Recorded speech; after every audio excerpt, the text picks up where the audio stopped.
Abụ m nwa agbọghọbịa bụ n'ugwu Awụsa.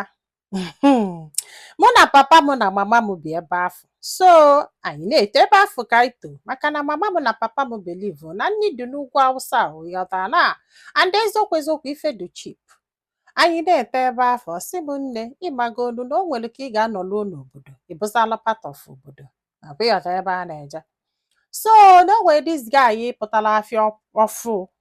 maka na o nwere afịa ebe asị ada azụ ọfụma like o nwere seasons ị mara afịa ugwu Awụsa nwere seasons o nwere season ọ ga-abụ olute ị na-enweta ife dị otu ebe a nwee season ọ ga-abụ olute ị na-enweta ife dị otu ebe a. So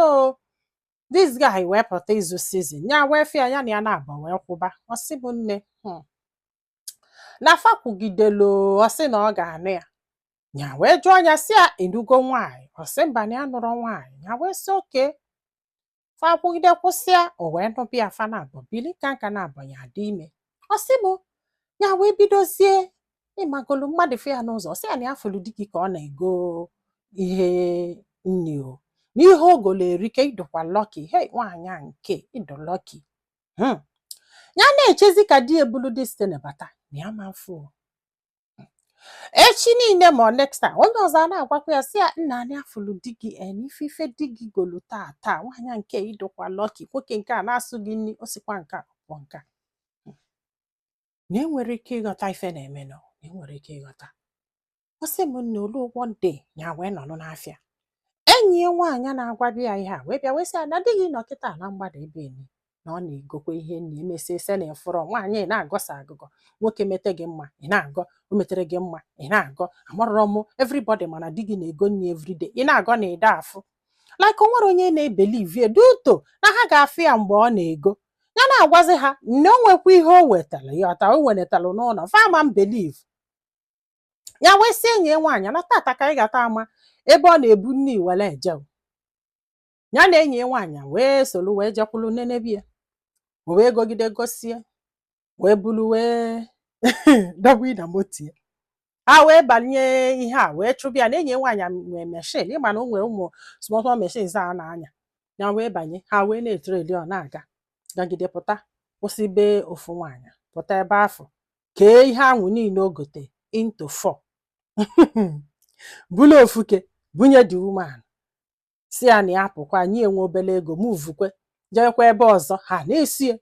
obunyekwe another person ya wee sị ya na ike agwụghị eke anaba na ama nsozie maka ụzọ o sizi o nwere ka ụzọ afọ si wee dọfa wee naba ọsị m nne ya wee sị enyi nwaanyị ọgwa agwara gị na ọ dị ebunete nri n'ụlọ sị na enyi nwaanyị wee na-eti sị na ya ma ndikwa ihe a na ama ndị ihe a ya bịa ka ha jee chọọ dịka ya bịa ka ha jee chọọ dịka ya sị ya na ya ma nga ịghọtago ịmagodu ya na-echegodi eche ya na-echegodi eche kịka a ga-esi just banyebe mmadụ jụbụ ya 1 or 2 ịmagodu ya mara ka a si afụta ya enyi nwaanyị na-epush sị ya kedu ụdị alụlụ anabịa ife ịmagodu they keep talking so enyi nwaanyị wee decide ya na ọnya nwa ga-ajụ ya ga-ajụ the girl ndị afọ na-abụ fafụlụ fana abụ wee jabe wee lụọ chai wee jụọ the girl wee sị ya biko na o nwere sososo nwoke na-ebutebelu gị nri ebe a ọkpọ onye afa ya sị ya yes ọ dị gị ka ọ bụ kedu onye bụ ife ahụ ọsị no die o mana fada anụzi ya mụtara ofu nwa so na ọ na-ewetara fa nri na-enyefe ego to cater for the child ya na anọ ife ọ na-abịa eme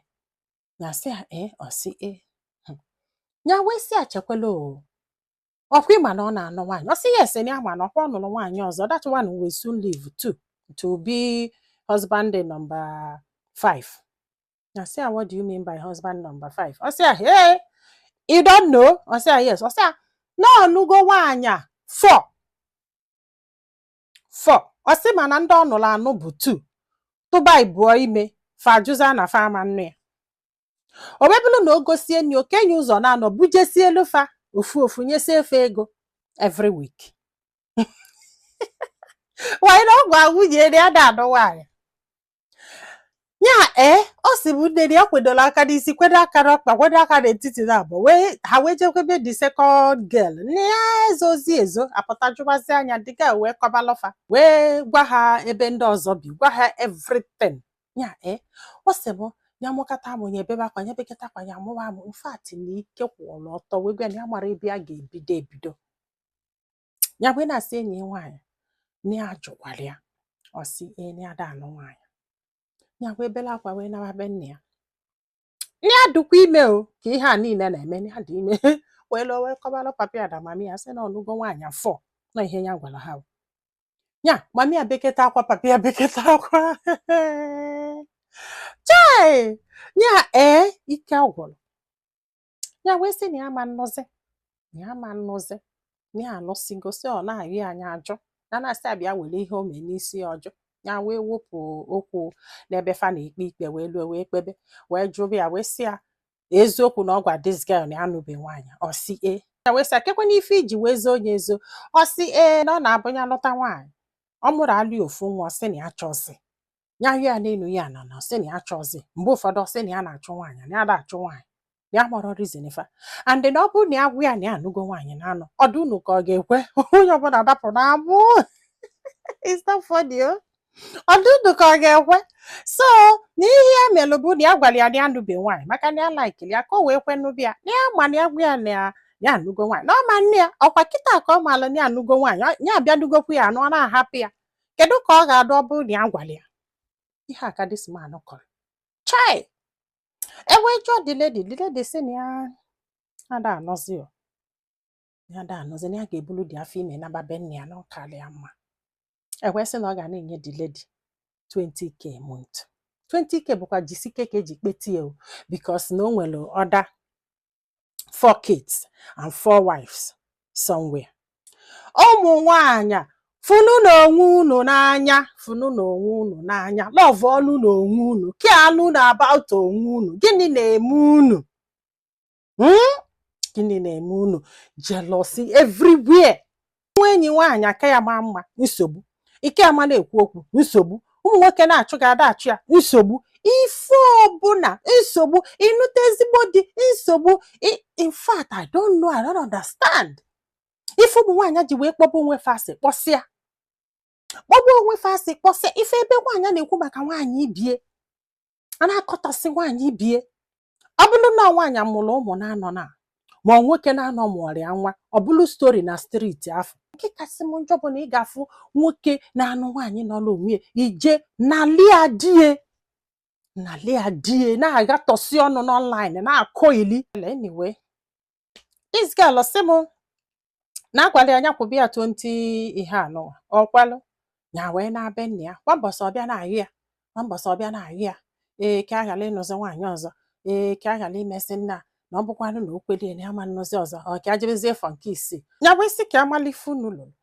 ọnya kwelu unu kwesịkwa ị na-ajụ ese bifo ha na-ajụ ese mgbe ịmakwana bifo ha na-ajụsi ese jee n'afa wee jee malụ ma ọ ga-adabala unu yes hapụchazie na ụka pụta kịta jidete ihe niile ga ikpoto unu ọzọ onye bụ man of God na onye abụrọ ihe anyị na-afụ everyday pastọ n'elu nwunye mmadụ pastọ ma nke dị ime ọ na-ala kedu ife hapụ a na-ajụ ese n'obodo onwe ife a na-akpọ background check sometimes they do it background check ichi nweta ọlụ background check ịchọ ịchọta ụlọ background check ịchọ anything ọbụla ịchọ ime not for everybody but still they have their ways a na-akọ iri ndị be anyị daalụ ka ọ dị n'ụbọchị ọzọ